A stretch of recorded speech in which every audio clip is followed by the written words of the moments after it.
Hello everybody, ఈరోజు టేస్టీగా ఉండే కడాయి పన్నీర్ చాలా బాగుంటుంది. చేయడం చాలా ఈజీ. ఎలా చేయాలో చూద్దాం. ఒక పాన్ పెట్టేసుకొని 2 టీ స్పూన్ల ధనియాలు, ఒక 5-6 మిరియాలు, 1 టీ స్పూన్ జీలకర్ర, 1 టీ స్పూన్ సోంపు, 2 లవంగాలు, 2 యాలకులు, 2 ఎండుమిర్చీలు, ఇవన్నీ మీడియం ఫ్లేమ్ పైన దోరగా వేయించి పొడి చేసి పక్కన పెట్టేసుకోవాలి. అదే పాన్లో కొంచెం ఆయిల్, కొంచెం బటర్ వేసేయాలి. ఆ తర్వాత ఈ యొక్క ఆనియన్ ఇలా కొంచెం పెద్ద పెద్ద కట్ చేసి వేసుకోవాలి. ఇవి కొంచెం గోలుతున్నప్పుడు టమాటాలు వేయాలి. చూడండి, ఇలా టమాటాలు వేసేసి అంతా ఒకసారి కలుపుకోవాలి. కొంచెం సాల్ట్ వేసేస్తే వాటర్ బయటకు వచ్చి మంచిగా ఉడుకుతుంది. ఇలా మూత పెట్టేసి ఇలా దగ్గరకు వచ్చేంత వరకు ఉడకనివ్వాలి. చూడండి, కొంచెం ఇట్లా సాఫ్ట్ అయింది టమాటా. ఇప్పుడు కొన్ని వాటర్ మిలన్ సీడ్స్, కొన్ని కాజు ముక్కలు ఇవి వేసేసి అంతా ఒకసారి కలిపి మళ్ళీ మూత పెట్టేసి ఇదంతా మంచిగా కర్రీ లాగా దగ్గరికి రావాలి. ఈ వాటర్ అంతా సింక్ అయిపోయి అసలు మాడొద్దు, మంచిగా ఉడికి ఇలా దగ్గరికి రావాలి. ఇప్పుడు ఇది చల్లబడిన తర్వాత మిక్సీ పట్టుకొని పక్కన పెట్టేసుకోవాలి. ఒక పాన్ పెట్టేసుకొని అందులో కొంచెం బటర్ వేయాలి. ఆ తర్వాత కొంచెం ఆయిల్ పోయాలి. ఇప్పుడు మనం పన్నీర్ను లైట్గా వేయించుకోవాలి. మరీ వేయించాల్సిన అవసరం లేదు. ఇలా లైట్గా వేయించి తీసి పక్కన పెట్టేసుకోవాలి. ఇప్పుడు అదే పాన్లో ఇంకొక ఆనియన్ ఇట్లా ముక్కలు ముక్కల్లాగా చేసుకొని వేసుకోవాలి.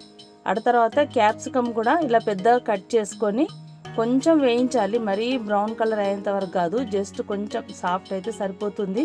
ఇది చూడండి, ఇలా వేయించి ఇవి కూడా పక్కన పెట్టేసుకోవాలి. ఇప్పుడు అదే పాన్లో ఇంకొంచెం ఆయిల్ పోసుకోవాలి.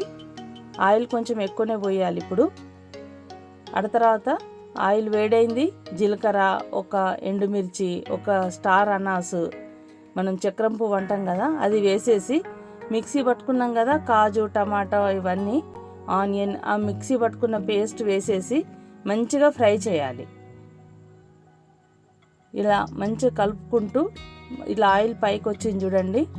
ఇప్పుడు కొంచెం పసుపు, కొంచెం సాల్ట్ వేసి ఒకసారి మంచిగా కలుపుకోవాలి.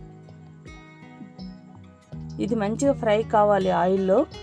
ఇప్పుడు కొంచెం గరం మసాలా వేసుకోవాలి. అంతా ఒకసారి కలపాలి. ఇప్పుడు కొంచెం సరిపోయేంత కారం వేసుకొని ఈ కారము, గరం మసాలా అన్ని నూనెలో మంచిగా ఫ్రై కావాలి. పైనుండి ఒక 4-5 పచ్చిమిర్చీలు వేసి ఈ మసాలా మాడకుండా కొన్ని వాటర్ పోయాలి. కొన్ని అంటే చాలా తక్కువ వాటర్ పోసేసి కలపాలి. ఇప్పుడు మనం పొడి చేసి పెట్టుకున్నాం కదా, ఆ మసాలా పౌడర్ని వేసేసుకోవాలి. ధనియాలు, సోంపు, జీలకర్ర అన్ని పొడి చేసినాం కదా, ఆ మసాలాతోని మంచి ఫ్లేవర్ ఉంటుంది. కడాయి పన్నీర్ తప్పకుండా చేసుకోవాలి, చాలా బాగుంటుంది. ఇప్పుడు కొంచెం వాటర్ పోసుకోవాలి. చల్లటి నీళ్ళు పోయొద్దు, కొంచెం వేడి చేసిన నీళ్లు పోసేసి అంతా కలిపి మూత పెట్టేసి ఒక 2-3 నిమిషాలు ఉడకనివ్వాలి. చూడండి, ఇలా మంచిగా ఉడుకుతుంది. ఇప్పుడు కొంచెం కసూరి మేతి వేసుకోవాలి. ఇలా కొంచెం నలిపినట్టు చేసి వేసేయాలి. ఈ కర్రీ చాలా బాగుంటుంది. ఇప్పుడు మనం ఆనియన్, క్యాప్సికమ్ ఫ్రై చేసి పెట్టుకున్నాం కదా, అవి వేసేయాలి. ఇప్పుడు కొంచెం టేస్ట్ చూసి సాల్ట్ వేసుకోవాలి. మళ్ళీ మూత పెట్టేసి ఒక 2 నిమిషాలు ఉడకాలి. చూడండి, ఆయిల్ పైకి వచ్చింది. ఇంకొంచెం బటర్ వేసుకోవాలి. చాలా బాగుంటుంది దీని టేస్ట్. ఇప్పుడు పన్నీర్ ముక్కలు అన్నీ వేసేసి అంతా ఒకసారి మంచిగా కలుపుకోవాలి. చూడండి, చూస్తేనే తినాలనిపిస్తుంది, అంత బాగుంటుంది. మూత పెట్టేసి ఒక 5 నిమిషాలు ఉడికితే సరిపోతుంది. చూడండి, ఆయిల్ పైకి వచ్చింది. ఇలా ఆయిల్ పైకి వస్తే కర్రీ రెడీ అయిందని అర్థం. ఇప్పుడు పైనుండి కొంచెం ఫ్రెష్ క్రీమ్ వేయాలి, లేదంటే పాల మీద మీగడ వేసుకున్నా బాగుంటుంది. ఇలా వేసేసి అంతా కలుపుకోవాలి.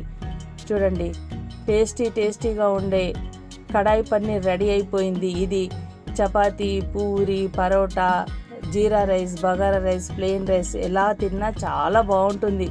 ఒకసారి తప్పకుండా మీరు కూడా చెయ్యండి. పిల్లలకు అందరికీ చాలా నచ్చుతుంది.